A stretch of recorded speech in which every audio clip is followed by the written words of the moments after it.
All right. Then it is my great pleasure to introduce our final speaker of the conference and the day. Where is he? Oh, okay, I see him now. All right. Our illustrious leader of the Osceola Research Institute. Oh, sorry. Okay.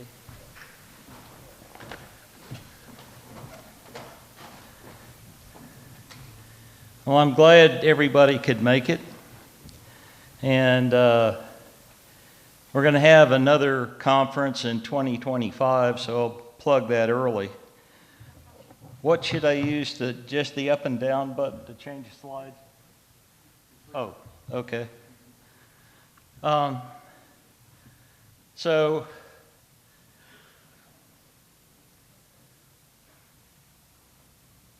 really what I want to talk about today is some of the unique and rare resources there are in the Osceola River Basin in general. So that means Osceola and some side creeks you may never have heard of, like Page Creek, as well as the Wassissa, of course. So if we go back to Paleo-Indian times, this is sort of a standard model, I guess you'd say, of a Paleo-Indian hunter looking for large game. And that's a mastodon against a person. And today, hobbyists and so forth use atlatls, spear throwers, but the game animals are much smaller. And if you've ever tried to get a squirrel with one of those things, good luck. But today, most of us opt out. Us hunter-gatherers today have it a lot easier than some of the people back then. But in all seriousness, I wanted to give a quick update preview of what we've done at Page Latson, a story of the water tables in the area, other ancient archaeological sites in our area, and the age of Page Latson, paleoclimate intervals, and early human occupations. And we're able to do that because of the preservation at some of these sites. So if we look at the mighty Apalachicola, which Joe Donahue did quite a bit of work on, if you were in the Pleistocene, it would have been a little bit more of a roaring river than we know today. But you can see it's up in the North Georgia mountains, flows all the way down to the sea, and then there's the tiny little Osceola River Basin there, and Page Latson site is one of the sites that are in that basin. So this is a bathymetric chart of part of the half-mile rise section of the Osceola River. And it's like a moonscape almost, with the yellows in the river channel being shallow and the blues being deeper sinkholes. And the sinkholes are sediment filled for the most part. And what it represents, I think the Osceola River is an underground river slowly drifting to the surface with limestone dissolution. So some of these areas could have been a river rise at one time, and some of these areas could have been a river sink. And I'm pretty sure this is Page Latson's site here, but down there, I think that was a river siphon at one time. It's now plugged in fairly deep water, and that's where the river goes underground today. So that's a real sort of an exotic landscape, but it's sort of typical of limestone karst kind of features you get. But then again, not all limestone karst features are alike. I'm going the wrong way, sorry about that. So when I was working with Dave Webb on the site, these are the test units we did through time, but the most informative, well, actually this one was informative and these two were very informative. And this is out of the sinkhole. Actually, if you ask me, that gantry way into the sinkhole is how mastodons got into it. Otherwise, you just roll off a cliff. Yeah, I keep going to the wrong slide. Okay. But when we knew we had a site that was quite unusual, we dug what we call the stairway to the past and got it carbon dated multiple times. And anyway, the dating is consistent. It just got older and older and older. Holocene is up here, the Pleistocene's down there, and there's our bone bed. So once we got it uncovered, that was a tusk. That's a piece of skull alveolar part of a mastodon. And all the black things are lithic tools. And that's the alveolar section that had been broken off of the skull. And a little bit of Paleo-Indian dentistry here. They got the skull, the tusk out of the skull, and I think those cut marks are vivid evidence of how they did it. They just, took the U-shaped part of the tusk and rolled it back and forth, collected the connective tissue, and just cut it, and then pulled that out. Now, why would you do that and not keep the ivory?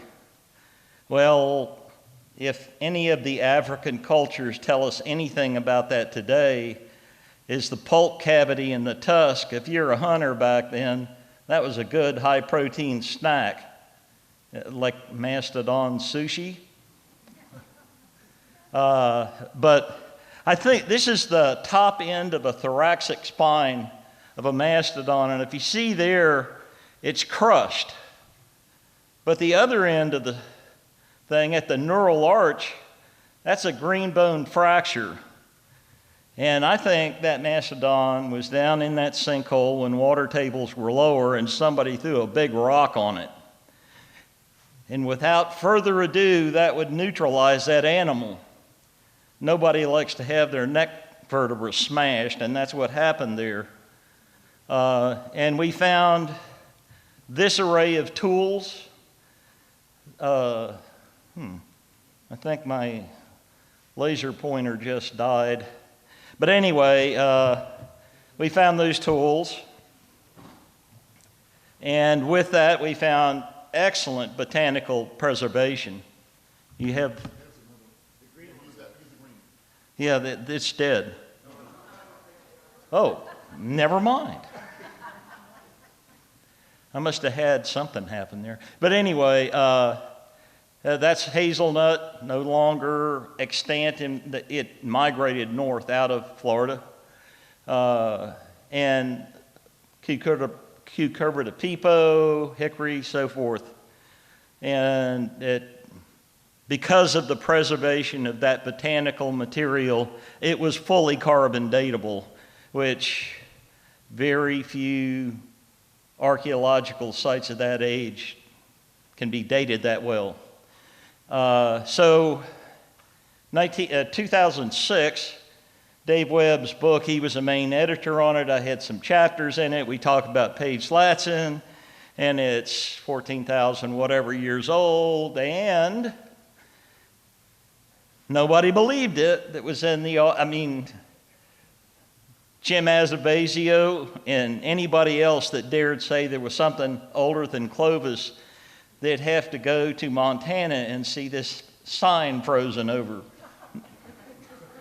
But the best remedy for skepticism is replication of results. And that's what Mike Waters at Texas A&M and Jesse Halligan at FSU, soon to go back to Texas A&M, found. They found the same thing we did at the same age. And so their excavations were in this area. It expanded on what we did. This thing goes in and out, is what it's doing. There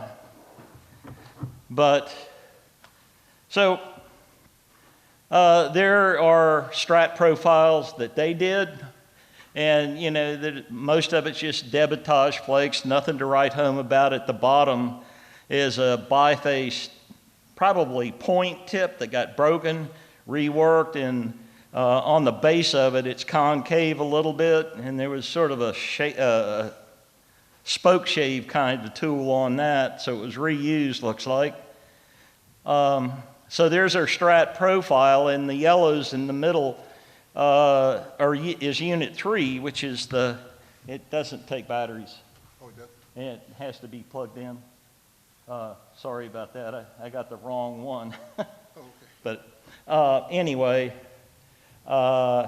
so that was the strat profile.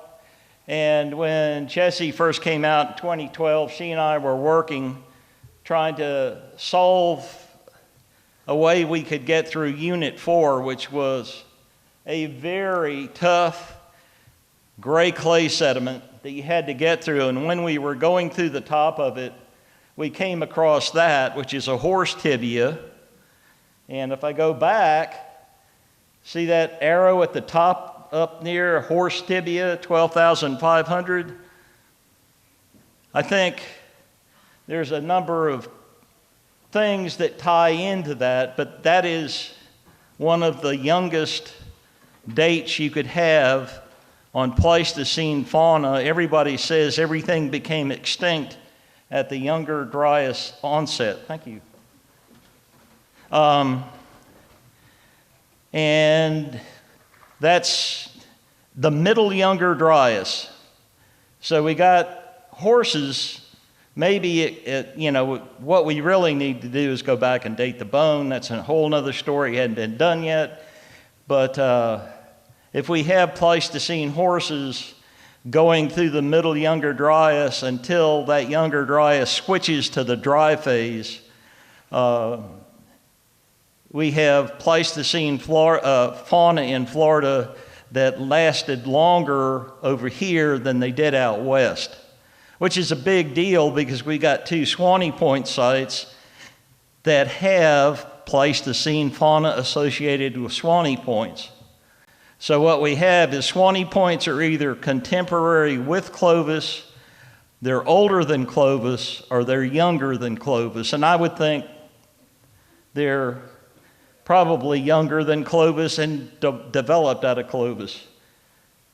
If you can see this is a radiocarbon chart of all the radiocarbon dates that we got when I was out there, and Jesse Halligan and company got. They're all put together, and right there is Unit 3 and 26 of, it seems like it was 40-something radiocarbon dates are statistically related at a 95% level of confidence. And because of that, you can see there's a broad skirt in range of just the individual dates considered separately. But when you average the statistically related dates, it draws the skirt in to just hug those dates. So we got a date of 14,570 plus or minus 90, which is about as accurate as you're ever going to get, in my opinion, for a Pleistocene date using radiocarbon. But you can see that we had one level that was late glacial maximum and other levels. This is interesting. There were no intrusive younger things in Unit 3. It was all intrusive older things that were in Unit 3, or I call it Unit 2-3 transition. And I think if you had elephants mucking around in the bottom of the pond, they're going to mix things up. And I think that's what that indicates. But it's a truly remarkable strat section, and that's just one site in the Oscilla. I guarantee you there's more like it. So that brings us to the topic of water tables at Paleo-Indian times. And when I was getting into this, there was the oasis hypothesis, water tables are low. There's a river crossing hypothesis, the water tables are high. And the Oscilla was a perfect place to do this, and the Page-Latchin site was a perfect place to do this. Between A here and A prime is a shallow limestone bench. So if you want to look at it this way, If water falls to below that level, that river doesn't flow anymore. If you got enough rain or whatever and it goes above that level, the river's flowing again. And you can actually make a determination by the type of sediment that, gets deposited in the sinkhole as to whether it's one or the other. So this confusing looking chart is stratigraphy sideways. This is the late glacial maximum to the end of our strat column. But what's really interesting to me is this area right here. For the longest time, they called Heinrich I the mystery period because they didn't know when it quite started and they didn't know when it quite stopped. That's been solved now. So you can put that in there, but it seems we don't know what happened between here and here because we didn't do any excavation there. But the water table was high enough at 19 to 18,000 years ago. The water's flowing and then it drops out, it's not flowing anymore. In unit 3 and 4, it's slowly coming up by the Alarod, or what they call the Alarod. The river's flowing and then it drops back out again and it doesn't come back up until the early Holocene when the river has continuous flow. And the Santa Fe River, and I believe this is the 2007 drought. If you see the white-tailed deer out there enjoying the buffet of hyacinths, the river actually stopped flowing there at a while. This is near the US 441 bridge, I believe. And then the Lake Jackson, we know what happens to it before and after droughts. And it's rather dramatic at Porter Sink, where it drains the whole doggone lake. It's done it many, many times. I'm trying to build a picture of what it's like in this limestone terrain you don't usually see everywhere in the world.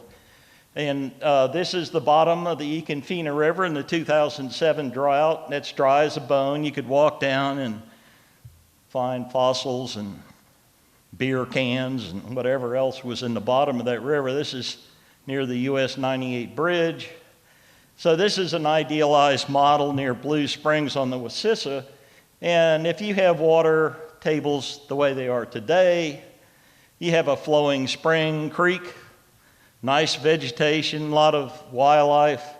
Drop it down a little bit, it's not going to be flowing, or it's going to be flowing intermittently, that kind of thing. And if you drop it down a whole bunch,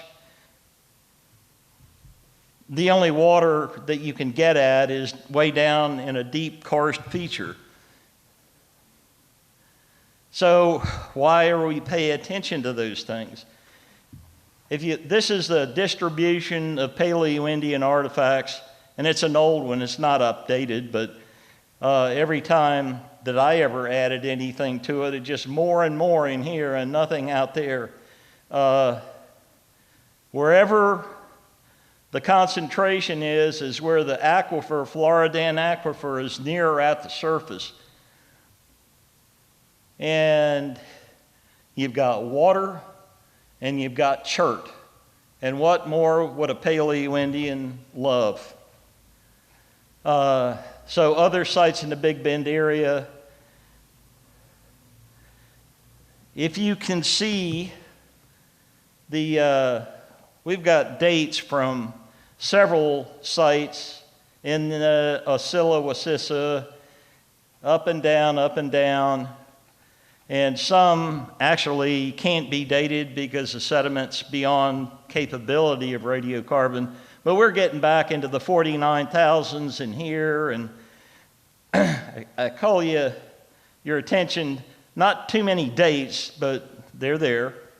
And the MS, right there, right there, right there, right there. That's mastodon remains are at those sites. That's bison and that's mammoth. So it's quite rich. And all of these sites have this backfill, very good organic sediments, fully radiocarbon datable, paleo pollen people, paleobotanical people, paleontologists, archaeologists love this kind of stuff. And here comes the controversial part. This is like 36,000 years ago, the mastodon at Latva Simpson. And in a sediment sample that was taken in the side of the core, we come up with one flake. I should say Andy and his people did. It's a small pressure flake from maybe sharpening a tool, but it came out of the sidewall of a huge stratigraphic column. It's not like it fell into it, and it's got a stain that would be consistent with a level like that. We are not going to say that's an archaeological site, but it would be nice to go back there and have the opportunity to maybe peek at it again and give it another look. No site got as much attention as Page Latson. Then there's this guy. Get out your atlatls, it's time to go throwing. But that's sort of a replica of a bison antiguus against a modern human. So we're talking about a sizable critter.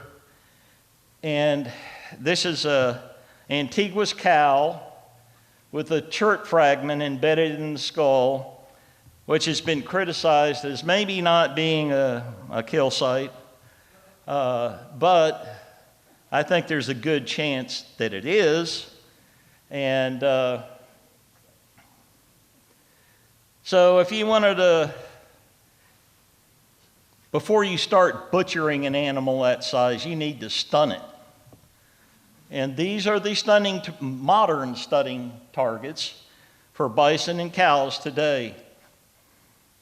You stun them basically and knock them out so they can't resist, and you follow on with the butchering process. And I love this mural. I think it's Italian, medieval. The missus is holding the cattle back, and as hubby gets ready to whack it in the head.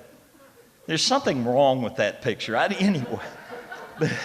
But anyway, this idea of doing this kind of thing is actually, it goes back into Roman times, and I would bet you a lot that in Roman times, men were men back then, and one guy would grab a hold of a wild boar or cattle bull, horns, hold it back, and the other guy would take a hammer and whack it in the head. But if that cow moved, ouch. And by the way, and there are plenty of other images like this of putting down large animals, and that's today's commercial cow and bison stunner. It's air operated, so it doesn't shoot a projectile into the animal, it just knocks them in the head and knocks them out. But anyway, so we went back to the bison site, and upriver from the bison site, we had this rock outcrop that's part dolomite, part chert. We knew that was there, and down below it, this is down below it, turns out we got about a 2 meter sediment package, and we just got a grant, and I'm going to try to augment it for $20,000 to go back and actually test that to see if we can find the in-place elements of that site. And this is the Wasissa River. I promised I wouldn't use this word, but Joe, you made me do it. An anastomosing river. And the Wasissa is just a braided channel. It looks like a clogged network of blood vessels or something. But anyway, so our site is over in here. And by using 1941, 83, 2002, and those are, I think this is 2022 air photographs, and then LiDAR, which you can see some of the old channel cuts through there. Here's our site, and there's a part of it right there that never has been eroded. And I think we have a good chance of making maybe a fair discovery there. And that's what we hope to check out. Then we're just Oscilla River stuff, right? So we talk about Blue Lake and the Coroner Sneed Smokehouse Pond. And Blue Lake, that's, we have a ground penetrating radar. You can float over water. And what we're seeing in this is the water column. That's one sediment fill, and that's two sediment fills down a deep sinkhole. And I have no idea what the age of those sediments are, but I think they're going to be pretty interesting. We're going to try to get a core. And then Sneed's Smokehouse Pond, that's where we did the core, but not when the river was up, or the lake was up. This is actually the Oscilla River, which at this point isn't just a river, it's a little bit of a creek, a pond, a little bit of a creek, a pond. And this is it nearly dry, and we were there in 2020, I think. And I think Andy Hemmings about broke his back trying to get that core in and out. It was only like a meter deep. And at the bottom of the clay, Chris Moore from Skia in South Carolina picked the core apart, found a plant seed down in the bottom, sent it in for carbon dating. It's modern. That means there's a meter of fill that's modern in that part of the upper Oscilla. And we keep coming across this scenario over and over and over again. Most rivers are just eroding things out and trucking them away, not the Oscilla. So, in the blue, this is the Oscilla, natural bridge area. And there's probably a few of you that have heard of Cow Creek on this side. Cow Creek, by the way, is a dry river most of the time. If you got real heavy rains, it flows. And then over here is the river that nobody's ever heard of. It's called Page Creek. It comes off the high ground and disappears underground right there, but then it comes up and down and up and down. But it's a dry creek bed today. If you look at it further, that's Cow Creek, and one of the sections that looks very, very much like what the Wassissa does today. It's wide, it's shallow, it has islands all over the place, and I think you can see a little bit of a major river channel it finally cut through, but I think it was an old anastomosing river.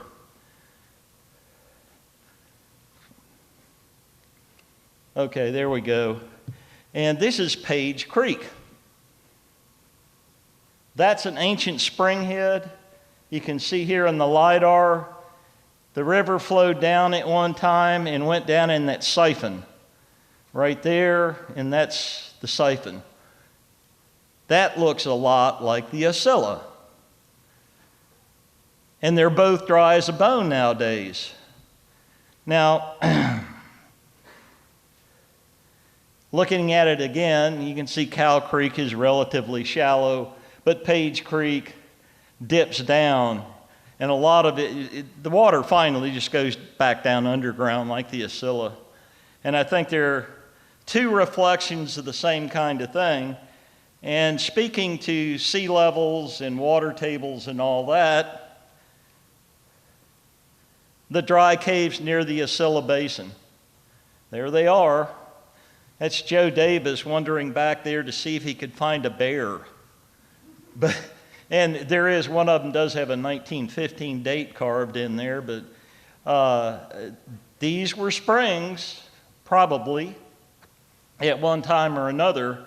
So it's a real complex geological history, and I think the Florida Geological Survey artist that did this drawing got his idea from maybe Page Creek. The geologists get out more than the archaeologists did back then. And then last but not least, Priscilla from the Oscilla. Andy was really fortunate. He got a sample of the real Priscilla bone at the museum in Gainesville, had it carbon dated, and it dates, surprised the hell out of me, to the late glacial maximum. Why did it surprise me? These two dates here, Page Latson and the Monroe Quarry, and even the Black Hole Cave date, which is actually a little bit before the late glacial maximum, were all from wood or tree stumps that grew in a river bottom way back when. But somewhere between here and there was an event that, the way I like to look at it, is the only explanation I have now, and we'd need to have work done to figure out if this is correct or not. When the water tables were so low, there was a lot of dissolution of the limestone going on. So you would get this fine sludge crap floating down and settling on the cave floor. And if you had some major rain event, it would just burp it out onto the ground. And I knew Don Serbasic pretty well, and the reason I bring him up is he recovered Priscilla. He did it in the 60s, and I think he really sort of regretted what he had done after he finished it, because he was convinced it was a kill site. And maybe it is, maybe it's not, who knows. But it came in a gray clay sediment. And I thought that gray clay sediment looked just like Unit 4, which is younger than Page Latson. And here we get a date that's late glacial maximum. Surprised me, but I do remember one thing Don told me is when he uncovered one of the leg bone elements, I don't know if it's left or right, but they were sort of in articulated position. And when he sort of hand fanned down and uncovered the element, he noticed this goofy looking gray stuff in between the joints of the animal. And he said he stuck his finger in it and it came out. It was like a Vaseline. I think he'd found actually preserved gelatinous cartilaginous tissue that had somehow survived. Can't prove it, but I guess the real point here is there is an opportunity to really understand what happened in the Pleistocene in this area like no other place I know of, and it's in one single river basin. And anyway, I appreciate the time and hope to see you guys here next 2025 for the next one. And next time we do this, we're going to just focus in on the Big Bend area, even though I sort of did that today. But anyway, thank you very much.